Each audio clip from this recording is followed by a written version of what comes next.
Hello, and welcome back to Business Law BSN 3502. This is Dr. Maggie Vivoda, and today we're going to be discussing intellectual property.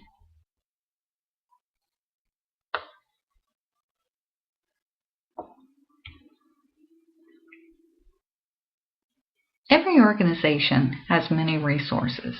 The resources can be tangible, which are visible and easy to measure, or intangible, which are invisible and difficult to assess. Intellectual property falls under the category of an intangible resource.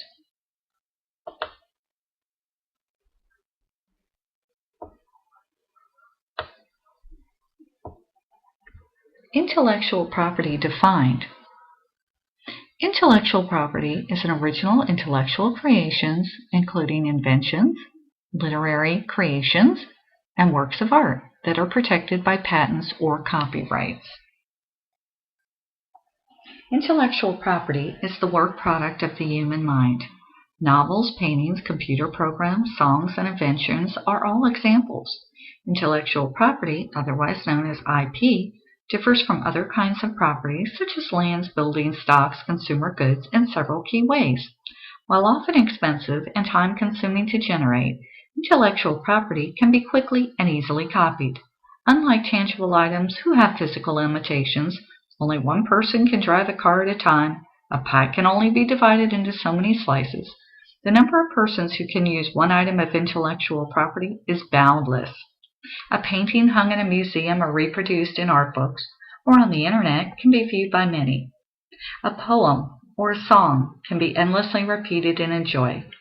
The same software program can run on computers throughout the world. Today, IP law is the focus of controversy, not only in business and legal communities, but among the general public.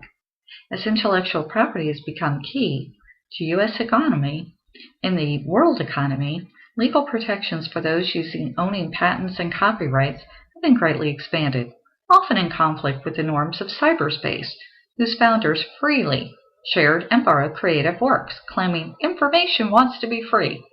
Business interests warrant that sharing has economic costs.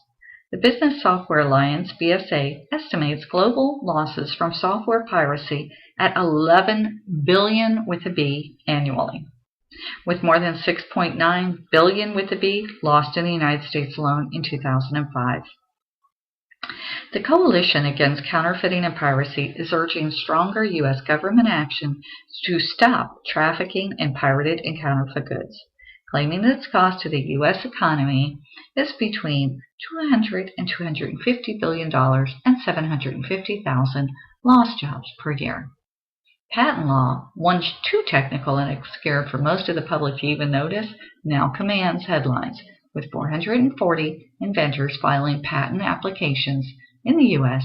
in 2006, and more than 20% of human genes already patented.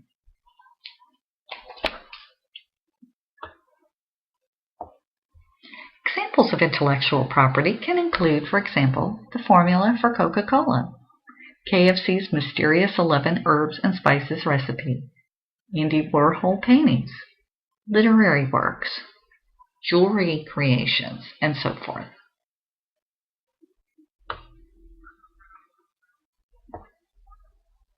Other examples include novels, maybe something you're reading right now, paintings by well-known artists, computer programs, such as those created by Microsoft. That's considered intellectual property. Remember, you cannot touch this. It's intangible. Songs, and you have heard actually lawsuits over songs where one person said, I'm the one that wrote that song. That is a debate and a controversy and a legality that is dealt with in regards to intellectual property and inventions as well. Many organizations build their marketing strategies around their intellectual property, promoting the idea that they are the only ones that can offer a particular benefit to customers. The legal framework that protects intellectual property has evolved over many years. Lawmakers have sought to promote commercial progress and enrich culture by rewarding inventors and creative people for their efforts.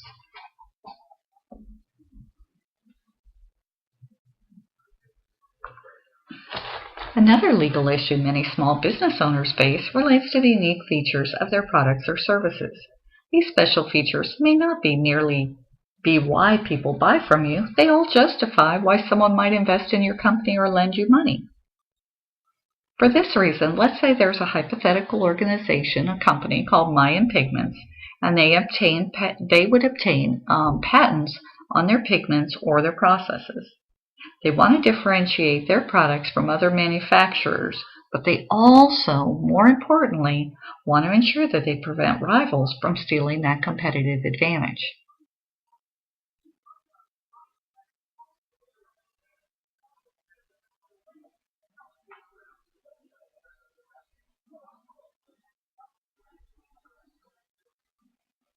Intellectual property is actually very interesting, and it is a cause for legal action in many cases. If you think back in the news, think about Napster with the music that you were able to download, and just think about, let's say that you, as a new business owner, created a product you don't want anybody else to copy. Now, maybe it's not a physical product. Maybe it's something you just created, a software program, and you want to ensure that that software program is not stolen by anybody. Intellectual property needs to be protected. Well, on that note, I do hope you enjoyed the PowerPoint presentation. Please keep in mind that this PowerPoint presentation is meant to enhance your textbook. So ensure that you have read your textbook, read your chapters, and also please feel free to go online and find other additional sources of information. I've also provided some articles that you might be interested in looking at under Week 4 lesson in the actual classroom. It'll say Week 4 lesson, and there are 4 different articles that you're welcome to click on to check to see if you might be interested in reading those. I do hope you have a wonderful day, and I certainly hope you enjoyed this presentation.